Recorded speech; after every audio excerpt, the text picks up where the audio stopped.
ಆಪ್ಕಿ ಅದಾಲತ್ನಲ್ಲಿ ಆಧ್ಯಾತ್ಮಿಕ ಗುರು ಶ್ರೀ ಶ್ರೀ ರವಿಶಂಕರ್ ಅವರ ಮೇಲಿರುವ ಆರೋಪವೆಂದರೆ ಇವರು ಧರ್ಮದ ಹೆಸರಿನಲ್ಲಿ ವ್ಯಾಪಾರ ಮಾಡುತ್ತಿದ್ದಾರೆ ಎಂಬುದು. ನೋಡಿ, ತುಂಬಾ ಜನ ನನ್ನನ್ನ ಕೇಳ್ತಾರೆ, ಇವರು ಆರ್ಟ್ ಆಫ್ ಲಿವಿಂಗ್ ಅನ್ನ ಕಲಿಸ್ತಾ ಶಾಂತಿಯ ಪಾಠವನ್ನ ಹೇಳ್ಕೊಡ್ತಾ ಗೆಳೆತನದ ವಿಚಾರವನ್ನ ಮಾತಾಡ್ತಾ ನೀವು ಕೆಲವೊಮ್ಮೆ ಎಣ್ಣೆ, ಸಾಬೂನು ಇದನ್ನೆಲ್ಲ ಮಾರ್ತೀರ, ಕೆಲವೊಮ್ಮೆ ಹಿಟ್ಟು ಮತ್ತೆ ಉಪ್ಪಿನಕಾಯಿನ ಕೂಡ ಮಾರ್ತೀರ. ಇದ್ಯಾಕೆ? ಸರಿ, ಒಂದು ವಿಷಯ ಹೇಳಿ, ಈ ಬಿಸ್ನೆಸ್ ಅಂದ್ರೆ ಅಷ್ಟು ಕೀಳ? ಬಿಸ್ನೆಸ್ನ ನಾವ್ ಯಾಕೆ ಈ ತರ ಕೀಳ ದೃಷ್ಟಿಯಿಂದ ನೋಡ್ಬೇಕು? ಇದರಿಂದ ಎಷ್ಟೋ ಜನ ಯುವ ಜನತೆಗೆ ದಿನ ಕೆಲಸ ಸಿಗ್ತಾ ಇದೆ, ಸಂಬಳ ಸಿಗ್ತಾ ಇದೆ. ಇಲ್ಲಿ ಅಂತೂ ನಾರಾಯಣನ್ ಜೊತೆ ಲಕ್ಷ್ಮೀ ಮಾತೆ ಇರ್ದೇ ಇರ್ತಾರಲ್ವಾ, ಈ ಕಾರಣದಿಂದ ಮಾಡ್ತಿದೀವಿ. ಅಲ್ಲಿ ಎಷ್ಟೊಂದ್ ಜನ ಯುವಕರು ಇರುವಾಗ ಪ್ರೇರಣೆ ಇದೆ, ಅವರಿಗೆ ಶಕ್ತಿ ಇದೆ, ಅವ್ರಿಗೆ ಪ್ರೇರಣೆ ನೀಡ್ತಿದೀವಿ ನಾವು. ಇನ್ನು ನಾನು ಅದ್ರಲ್ಲಿ ಇನ್ವಾಲ್ವ್ ಇಲ್ಲ, ಆದ್ರೆ ಖಂಡಿತ ಪ್ರೇರಣೆ ನೀಡ್ತೀವಿ ನಾವು. ಯೋಗ ಮತ್ತು ಉದ್ಯೋಗ ಜೊತೆಲಿ ನಡೆಯುತ್ತೆ ಬಿಡಿ.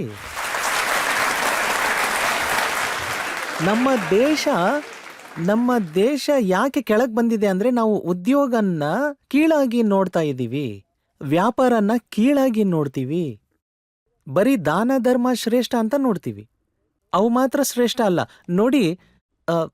Charity cannot be done from empty bowl. ಖಾಲಿ ಬಾಣಲೆಯಿಂದ ನಾವು ದಾನ ಮಾಡಕ್ಕಾಗಲ್ವಲ್ಲ ಯಾರಿಗೂನು. ಅದಕ್ಕೆ ಅದು ತುಂಬ್ತಾ ಇರಬೇಕು. ಇಲ್ಲಿ ಅಂತೂ ನಾರಾಯಣನ್ ಜೊತೆ ಲಕ್ಷ್ಮೀ ಮಾತೆ ಇದ್ದೇ ಇರ್ತಾರಲ್ವಾ. ನೀವು ಹೇಳುವಂತ ಮಾತು ಸಂಪೂರ್ಣವಾಗಿ ಸರಿ ಇದೆ. ಇಲ್ಲಿ ಎಂಥ ವ್ಯವಸ್ಥೆ ರೂಪುಗೊಂಡಿದೆ ಅಂತಂದ್ರೆ, ಎಂಥ ಒಂದು ನಂಬಿಕೆ ಇದೆ ಅಂತಂದ್ರೆ, ಯಾರು ಬಿಸ್ನೆಸ್ ಮಾಡ್ತಾರೋ, ಯಾರು ಹಣನ ಗಳಿಸ್ತಾರೋ ಅವ್ರನ್ನ ಕೆಟ್ಟವರು ಅಂತಾನೆ ನೋಡ್ತಾರೆ. ಹೌದೌದು. ಇದು ಭಾರತೀಯ ಮಾನಸಿಕತೆ ಅಲ್ಲ, ಇದು ನಾವು ಹೊರದೇಶದಿಂದ ತಂದಿರೋ ಮೆಂಟಾಲಿಟಿ. ಇದು ವಿದೇಶಿಯರ ಮನಸ್ಥಿತಿ. ಇದು ಅಂದ್ರೆ ಪಾವರ್ಟಿಯಲ್ಲಿ ಇರಿ ಅಂತ. ಧರ್ಮ ಅಂದ್ರೆ ಪಾವರ್ಟಿ. ಇಲ್ಲಿ ಎಲ್ಲಿ ಧರ್ಮಕ್ಕೂ ಪಾವರ್ಟಿಗೂ ಸಂಬಂಧನೇ ಇರಲಿಲ್ಲ. ನಮ್ಮ ಉಪನಿಷತ್ಗಳನ್ನ ತೆಗೆದು ನೋಡಿ ನೀವು. ಉಪನಿಷತ್ಗಳಲ್ಲಿ ಋಷಿ ಮಹಾರಾಜರು ಏನ್ ಹೇಳಿದ್ದಾರೆ? 1000 ಹಸುಗಳಾಗ್ಲಿ ನಮ್ಮಲ್ಲಿ, ಎಲ್ಲ ಚೆನ್ನಾಗಿರ್ಲಿ, ಸರ್ವೇ ಜನ ಸುಖಿನೋ ಭವಂತು, ಇದನ್ನೇ ಹೇಳಿದ್ದಾರೆ. ನಾವು ವ್ಯಾಪಾರವನ್ನ ಕೀಳಾಗಿ ನೋಡ್ಬಾರ್ದು ಯಾವಾಗ್ಲೂ. ಇದರ ಒಂದು ಪರಿಣಾಮ ಏನು ಅಂತಂದ್ರೆ, ಈ ಮಲ್ಟಿನ್ಯಾಷನಲ್ ಕಂಪನಿಗಳದ್ದು ಬೇರೆ ದೇಶಗಳಲ್ಲೇನಿದೆ, ಇತ್ತೀಚಿನ ದಿನಗಳಲ್ಲಿ ಅವರೇನು ಉತ್ಪನ್ನಗಳನ್ನ ಮಾರಾಟ ಮಾಡ್ತಿದ್ದಾರೆ, ಅದರಲ್ಲೂ ಕೂಡ ಬೇವು, ಎಣ್ಣೆ, ಸಾಸಿವೆ, ಲವಂಗ ಇದ್ರ ಬಗ್ಗೆ ಮಾತಾಡ್ತಿದ್ದಾರೆ. ಹೌದು, ಹೌದು. ಖಂಡಿತ ಜಗತ್ತು ಈ ಕಡೆ ತಿರುಗ್ತಾ ಇದೆ ಇವಾಗ. ನೋಡಿ, ನಾವು 40 ವರ್ಷ ಮುಂಚೆ ಯಾವಾಗಾದ್ರೂ ಹೊರಗಡೆ ಹೋದಾಗ ವೆಜಿಟೇರಿಯನ್ ಅಂದ್ರೆ ಶಾಕಾಹಾರಿ ಅನ್ನೋದು ತುಂಬಾ ಕಮ್ಮಿ ನೋಡೋಕ್ ಸಿಗ್ತಾ ಇತ್ತು ಹೊರಗಡೆ. ಇವತ್ತು ನೋಡಿ ನೀವು, ಎಲ್ಲ ಕಡೆ ಶಾಕಾಹಾರಿ ಜಾಸ್ತಿ ಆಗಿದೆ, ನಡೀತಾ ಇದೆ. ಅದು ಫ್ಯಾಷನ್ ಆಗ್ಬಿಟ್ಟಿದೆ ಇವತ್ತು ಅದು. ಸೊ ಈ ಜಗತ್ತು ಭಾರತದಿಂದ ತುಂಬಾ ವಿಷಯಗಳು ಕಲಿತಾ ಇದೆ. ನೀವು ಜಗತ್ತಿಗೆ ಸಾಕಷ್ಟು ಕಲಿಸ್ತಾ ಇದ್ದೀರಾ.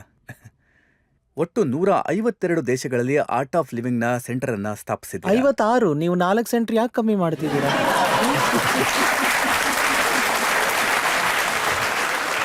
ನನಗನ್ಸುತ್ತೆ ಮಾತಾಡ್ತಾ ನೀವು 4 ಜಾಸ್ತಿ ಮಾಡಿಬಿಟ್ರಿ. ನನಗ್ ಗೊತ್ತಿರೋ ಹಾಗೆ ನೀವು ತುಂಬಾ ದೊಡ್ಡ ಬಿಸ್ನೆಸ್ ಫ್ಯಾಮಿಲಿಯಿಂದ ಬಂದಂತವ್ರೇನಲ್ಲ. ಆದ್ರೆ 156 ದೇಶಗಳಲ್ಲಿ ಹೇಗೆ ನಿಮ್ಮ ಸಾಮ್ರಾಜ್ಯನ ನೀವು ಹರಡಿಸಿದ್ರಿ? ನೋಡಿ, ಈ ಯೋಗದ ಕ್ಷೇತ್ರದಲ್ಲಿ ಈ ತರ ಶಾಕ್ ಕೊಡೋಂಥ ವಿಷಯಗಳು ತುಂಬಾ ಕೇಳ್ತೀರಾ ನೀವು. ತುಂಬಾ ಇರುತ್ತೆ ಈ ತರ. ಇದು ಶಾಕ್ ಕೊಡೋಂಥ ವಿಷಯನೇ, ಇದಕ್ಕೆ ಉತ್ತರ ಇರಲ್ಲ ಯಾಕೆ ಅಂತ.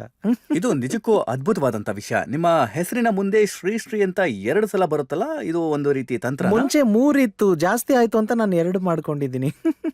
ಇಲ್ಲಿ ಭಾರತದಲ್ಲಿ 3 ಏನು 108 ಹಾಕೊಳ್ಳೋ ಫ್ಯಾಷನ್ ಇದೆ. ನನಗೆ 3 ಅಥವಾ 108 ಜಾಸ್ತಿ ಅನ್ಸುತ್ತೆ, ಅದಕ್ಕೆ 2 ಇಟ್ಕೊಂಡೆ. ಆದ್ರೆ ಇದರ ರಹಸ್ಯ ಕಮ್ಮಿ ಮಾಡ್ಬಿಟ್ಟೆ ನಾನು. ನನಗೊಬ್ರು ಹೇಳಿದ್ರು, ನಮ್ಮ ಪಂಡಿತ್ ರವಿಶಂಕರ್ ಅವರು ಬಹಳ ದೊಡ್ಡ ಸಿತಾರ್ ವಾದಕರಾಗಿದ್ರು. ಅವ್ರ ಹೆಸರಾಗಿತ್ತು ಅದು. ಅವ್ರು ಹೇಳ್ತಾರೆ, ಅವರ ಹೆಸರನ್ನ ನೀವಿಟ್ಕೊಂಡು ಹೆಸರು ಮಾಡ್ತಾ ಇದ್ದೀರಿ ಅಂತ ಹೇಳ್ತಾರೆ. ಹೌದು, ಆಗ್ತಿತ್ತು ಈ ತರ. ಎಷ್ಟೊಂದ್ಸಲ ಅವ್ರ ಪ್ರೋಗ್ರಾಮ್ಗಳಿಗೆ ಹೋಗಿ ಜನ ಕೇಳ್ತಿದ್ರಂತೆ, ನಾವು ಧ್ಯಾನ ಕಲಿಬೇಕು. ಮತ್ತು ನಮ್ಮ ಪ್ರೋಗ್ರಾಮ್ಗಳಿಗೆ ಬಂದು ಏನ್ ಕೇಳ್ತಿದ್ರು ಅಂದ್ರೆ, ಸಂಗೀತ ಯಾವಾಗ ಶುರು ಆಗುತ್ತೆ ಅಂತ. ಅದಕ್ಕೆ ಸ್ವಲ್ಪ ವ್ಯತ್ಯಾಸ ಇರ್ಲಿ ಅಂತ ಅವರೇ ಸಜೆಸ್ಟ್ ಮಾಡಿದ್ರು, ನಾನು ಇಟ್ಕೊಂಡ್ಬಿಟ್ಟೆ. ಇನ್ನು ಕೆಲವರು ಹೇಳ್ತಾರೆ, ನೀವು ಮಹೇಶ್ ಯೋಗಿ ಅವರ ಜೊತೆಗೆ ತುಂಬಾ ಕ್ಲೋಸ್ ಆಗಿ ಕೆಲಸ ಮಾಡ್ತೀರಿ ಅಂತ. ನಮ್ಮ ಬಾಲ್ಯ ತುಂಬಾ ದೊಡ್ಡ ದೊಡ್ಡ ವ್ಯಕ್ತಿಗಳ ಜೊತೆ ಕಳೆದಿದೆ. ತುಂಬಾ ಚೆನ್ನಾಗಿತ್ತು. ಅಂದ್ರೆ ಆನಂದ್ ಮಹಿಮಾ, ಮಹೇಶ್ ಜೋಗಿ, ಅವರು ದೇಶದಲ್ಲಿ ಎಲ್ಲ ಕಡೆ ವೇದ ಆ್ಯಂಡ್ ಸೈನ್ಸ್ ಕಾನ್ಸೆಪ್ಟ್ ಮಾಡ್ತಾ ಇದ್ರಲ್ಲ, ಅವ್ರು ನಮ್ಮನ್ನ ಕರ್ಕೊಂಡು ಹೋಗ್ತಾ ಇದ್ರು ಜೊತೆಗೆ. ಅವ್ರ ಜೊತೆ ಇರ್ತಾ ಇದ್ದೆ ನಾನು. ವೇದ ಮತ್ತು ವಿಜ್ಞಾನದ ಸಮನ್ವಯದ ಮಾತುಗಳು ನಡೀತಾ ಇತ್ತಲ್ಲ, ಇವೆಲ್ಲ ನನ್ನ ಟೀನೇಜ್ ಎಲ್ಲ ಇದೇ ಥರ ಕಳೆದಿದ್ದೀನಿ. ನೋಡಿ, ನಾನು ಟೀನೇಜಲ್ಲಿ ನನ್ಗಿಂತ ದೊಡ್ಡ ವ್ಯಕ್ತಿಗಳ ಜೊತೆ ಕಳೆದಿದ್ದೀನಿ. ಈ ವಯಸ್ಸಲ್ಲಿ ಈಗ ಯಂಗ್ಸ್ಟರ್ಸ್ ಜೊತೆ ಕಳೀತಾ ಇದ್ದೀನಿ.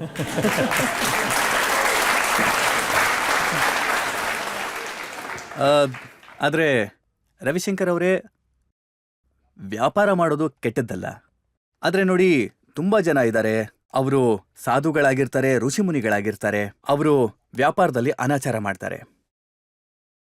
ಅವರು ಸಂತರು ಅಲ್ಲ, ಅವರು ಜ್ಞಾನಿಗಳು ಅಲ್ಲ, ಅವರು ಧಾರ್ಮಿಕರು ಅಲ್ಲ. ಅಂಥವ್ರಿಗೆ ಶಿಕ್ಷೆ ಆಗಲೇಬೇಕು. ಯಾರೇ ತಪ್ಪು ಮಾಡಲಿ, ಕಾನೂನಿಗೆ ಮಿಗಿಲಾದವರು ಯಾರೂ ಇಲ್ಲ. ಎಲ್ಲರೂ ತಲೆ ಬಾಗ್ಲೇಬೇಕು ಕಾನೂನು ಮುಂದೆ. ಮತ್ತೆ ಸಂತರ ವೇಷದಲ್ಲಿ ಯಾರು ತಪ್ಪು ಮಾಡ್ತಾರೋ ಅವರಿಗೆ ಡಬಲ್ ಪನಿಷ್ಮೆಂಟ್ ಆಗಬೇಕು. ಸಾಧಾರಣ ಪ್ರಜೆಗಳಿಗೆ ಏನು ಶಿಕ್ಷೆ ಆಗುತ್ತಲ್ಲ, ಅದರ 2 ಪಟ್ಟು ಆಗಬೇಕು ಅವ್ರಿಗೆ. ನೋಡಿ, ಇತ್ತೀಚೆಗೆ ನಾವು ರಾಮ್ ರಹೀಂ ಅವರ ಪ್ರಕರಣವನ್ನ ನೋಡಿದ್ವಿ. ಹೇಗೆ ಬಲಾತ್ಕಾರದ ಕೇಸಲ್ಲಿ ಸಿಕ್ಕಾಕೊಂಡ್ರು. ಅದಾದ ಮೇಲೂ ಕೂಡ ಅವರು ಇಡೀ ಕಾನೂನನ್ನೇ ನಾಶ ಮಾಡೋದಕ್ಕೆ ಪ್ರಯತ್ನ ಮಾಡಿದ್ರು. ಯಾಕಂದ್ರೆ ಅವ್ರ ಜೊತೆಗೆ ಫಾಲೋವರ್ಸ್ ಇದ್ರು, ಅವ್ರ ಹತ್ರ ಹಣ ಇದೆ. ಮಡಿಕೆ ಸರಿಯಾಗಿ ಒಣಗ್ಲಿಲ್ಲ ಅಂದ್ರೆ ಅದರಲ್ಲಿ ನೀರು ಕೂಡ ನಿಲ್ಲಲ್ಲ, ಯಾವಾಗೂ ಆ ಬಿಂದಿಗೆನೂ ಉಳಿಯಲ್ಲ. ಇದೇ ಆಗೋದು. ಅವ್ರ ಗುರುಗಳು ಏನ್ ತಪಸ್ ಮಾಡಿದಾರಲ್ಲ, ಅವರು ಎಂತ ಹಸಿ ಬಿಂದಿಗೆಯಲ್ಲಿ ನೀರು ಹಾಕಿದ್ರು ಅಂದ್ರೆ ಅದ್ರಲ್ಲಿ ನೀರು ನಿಲ್ಲಿಲ್ಲ, ಬಿಂದಿಗೆನೂ ಉಳಿಲಿಲ್ಲ.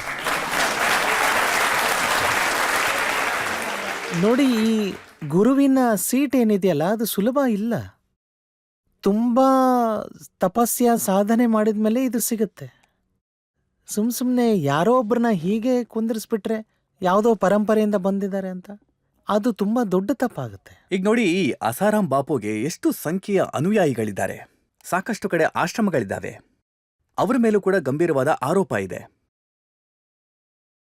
ಜನತೆಗೆ ನಾನು ಒಂದೇ ವಿಷಯ ಹೇಳ್ತೀನಿ, ಅಂದ್ರೆ ಅವನು ಗುರು ಆದವನು ಹೇಗೋ ಒಂದು ಆಗೋಗಿರ್ಲಿ, ನೀವು ಒಂದು ದಾರಿ ಹುಡ್ಕೊಂಡು ನಿಮ್ಮ ಸಾಧನೆ ನೀವು ಮಾಡಿ.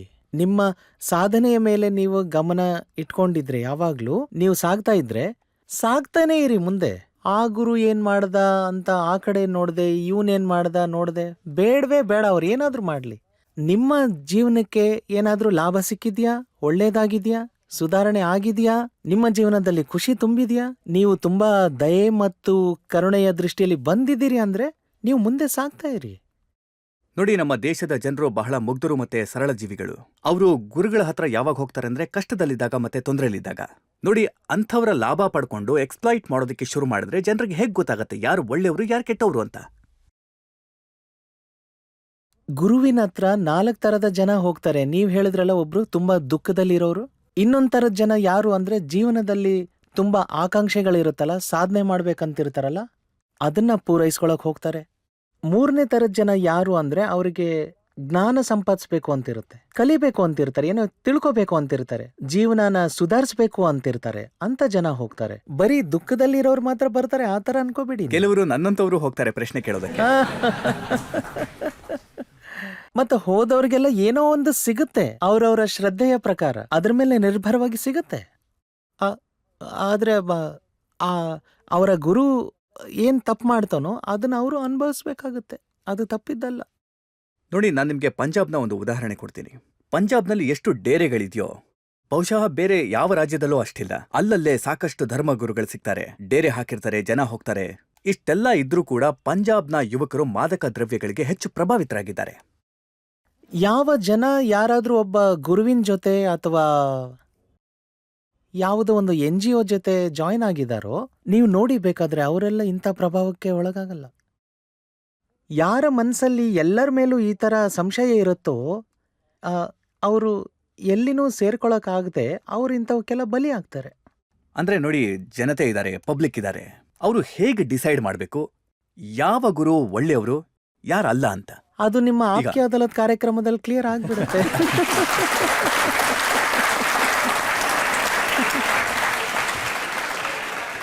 ನೀವೆಲ್ಲ ಬಿಚ್ಚಿಟ್ಟು ಬೇರೆ ಹೇಳ್ತೀರಲ್ಲ. ಅರೆ, ಒಬ್ಬ ವ್ಯಕ್ತಿಗೆ ಸ್ವಲ್ಪ ಆದ್ರೂ ಬುದ್ಧಿ ಅನ್ನೋದಿದ್ರೆ ನೋಡಿದ್ರೆ ಗೊತ್ತಾಗ್ಬಿಡುತ್ತಲ್ಲ, ಇವನು ಒಳ್ಳೆಯವನ ಕೆಟ್ಟವನ. ಒಂದ್ ವೇಳೆ ಅವನು ತನ್ನದೇ ಇದರಲ್ಲಿ ಮುಳುಗಿದ್ರೆ ಯಾವಾಗ್ಲೂ ಅವಾಗ ಅವನಿಗೆ ಗೊತ್ತಾಗಲ್ಲ ಅವನೇನಾದ್ರೂ ಗುರು ಅನ್ನೋನ್ ಎಕ್ಸ್ಪ್ಲಾಯ್ಟ್ ಮಾಡ್ತಿದ್ದಾನ ಅಥವಾ ಒಳ್ಳೇದ್ ಮಾಡ್ತಾ ಇದ್ದಾನ ಅಂತ ಗೊತ್ತಾಗಲ್ಲ. ನೋಡಿ, ನಮ್ಮ ದೇಶದ ಜನರಂತೂ ಸಾಧಾರಣವಾಗಿ ಮುಗ್ಧರು. ಅದಕ್ಕೆ ನೋಡಿ, ಮುಗ್ಧರು देखिए भोले भाव मिले रघुराई।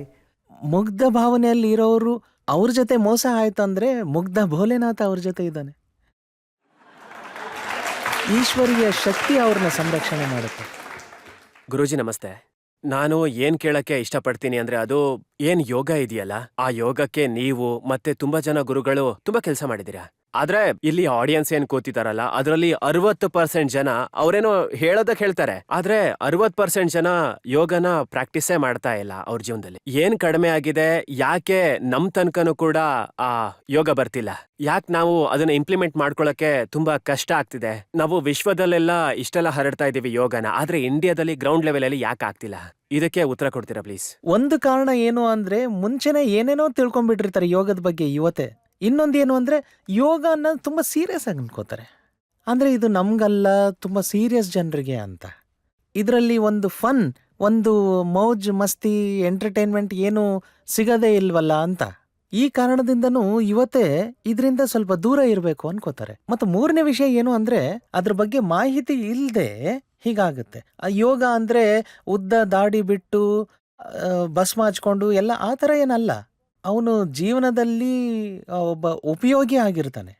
ಪ್ರತಿದಿನ ಅದು ಉಪಯೋಗ ಆಗುತ್ತೆ ಅಂತ ಈ ವಿಷಯ ಯುವತೆಗೆ ಗೊತ್ತಾಗ್ಬಿಟ್ರೆ ಆವಾಗ ತುಂಬಾ ಜನ ಕಲಿತಾರೆ. ಅವರು ತುಂಬಾ ಒಳ್ಳೆ ಮಾತು ಹೇಳಿದ್ರು. ನಾವು ಯೋಗವನ್ನ ಪ್ರಪಂಚದಾದ್ಯಂತ ಹರಡಿದ್ದೀವಿ. ಯುನೈಟೆಡ್ ನೇಷನ್ ಕೂಡ ಯೋಗ ದಿನವನ್ನ ಆಚರಿಸೋದಕ್ಕೆ ಡಿಸೈಡ್ ಮಾಡಿದೆ. ಆದ್ರೆ ನಮ್ಮ ಜನರಿಗೆ ಕಲಿಯೋದಿಕ್ಕಾಗಿಲ್ಲ. ಇಲ್ಲ, ನಮ್ ಜನ ಕಲಿತಾ ಇದಾರಲ್ಲ, ಸಾವಿರಾರು ಜನ ಕಲಿತಾ ಇದ್ದಾರೆ. ನಮ್ಮ ಜನರಿಗೆ ಕಲ್ಸಕ್ಕಾಗ್ತಿಲ್ಲ ಆ ಥರ ಏನೂ ಇಲ್ವಲ್ಲ. ನೀವು ನೋಡಿ, ದೇಶದ ಮೂಲೆ ಮೂಲೆಯಲ್ಲೂ ಯೋಗ ನಡೀತಿದೆ. ಪ್ರತಿ ಪಾರ್ಕಲ್ಲೂ, ದಿಲ್ಲಿಯ ಪ್ರತಿ ಪಾರ್ಕಲ್ಲೂ ಯೋಗ ನಡೀತಾ ಇದೆ ಅಭ್ಯಾಸ. ಮತ್ತೆ ನೀವು ನೋಡಿಬೇಕಾದ್ರೆ ನಮ್ಮ ದಿಲ್ಲಿಯಲ್ಲಿ 500 ಬ್ರಾಂಚಸ್ ಇದೆ. ಮತ್ತೆ ಯಾವಾಗ್ಲೂ ಬ್ಯುಸಿ ಇರ್ತಾವ ಅವೆಲ್ಲ. ಮತ್ತೆ ಕಲಿತಾ ಇದ್ದಾರೆ, ಜನ ಕಲಿತಾ ಇದಾರಲ್ವಾ. ಕಲಿಬೇಕು ಅನ್ನೋರಿಗೆ ದಾರಿ ಸಿಗುತ್ತೆ. ಯೋಗ ಮಾಡೋದ್ರಿಂದ ಏನ್ ಪ್ರಯೋಜನ? ಯೋಗದ ಉಪಯೋಗ ಕಮ್ಮಿ ಇದೆ ಅನ್ಕೊಂಡಿದ್ದೀರಾ? ನಾನೀಗ ಅದ್ರ ಬಗ್ಗೆ ಎಲ್ಲ ಹೇಳ್ತಾ ಹೋದ್ರೆ ಈ ರಾತ್ರಿ ಎಲ್ಲ ಕಳೆದೋಗುತ್ತೆ. ಅಷ್ಟು ವಿಷಯ ಇದೆ. ಶರೀರ್ಗೆ ಸ್ವಾಸ್ಥ್ಯ ಸಿಗುತ್ತೆ, ನಮ್ಮ ವ್ಯವಹಾರ ಚೆನ್ನಾಗಿರುತ್ತೆ, ವಾತಾವರಣದಲ್ಲಿ ಒಂದು ಪಾಸಿಟಿವಿಟಿ ತುಂಬಿಕೊಳ್ಳುತ್ತೆ, ಆತ್ಮವಿಶ್ವಾಸ ಬೆಳೆಯುತ್ತೆ, ಮತ್ತು ಮನಸ್ಸು ಶಾಂತಿಯಿಂದ ಇರುತ್ತೆ, ಬುದ್ಧಿ ತೀಕ್ಷ್ಣ ಆಗುತ್ತೆ, ಮತ್ತು ನಮ್ಮ ಜ್ಞಾಪಕ ಶಕ್ತಿ ಏನಿದೆಯಲ್ಲ ಅದೂ ತುಂಬಾ ತೀಕ್ಷ್ಣ ಆಗುತ್ತೆ. ಆದ್ರೆ ಜನರಿಗೆ ಜಿಮ್ಮಿಗೆ ಹೋಗೋದಕ್ಕೆ ಇಷ್ಟ ಇದೆ, ಬಾಡಿ ಬಿಲ್ಡ್ ಮಾಡಕ್ಕೆ ಇಷ್ಟಪಡ್ತಾರೆ. ಅಲ್ಲಿ 6 ಪ್ಯಾಕ್ ಆಪ್ಸ್ ಅನ್ನ ಮಾಡ್ತಾರಲ್ಲ, ಅದನ್ನ ತೋರ್ಸೋದಕ್ಕೆ ತುಂಬಾ ಖುಷಿ ಆಗುತ್ತೆ ಅವ್ರಿಗೆ. ಅದ್ರ ಜೊತೆ ಒಂದು ಮುಗುಳ್ನಗೆನೂ ಬೇಕಲ್ವಾ?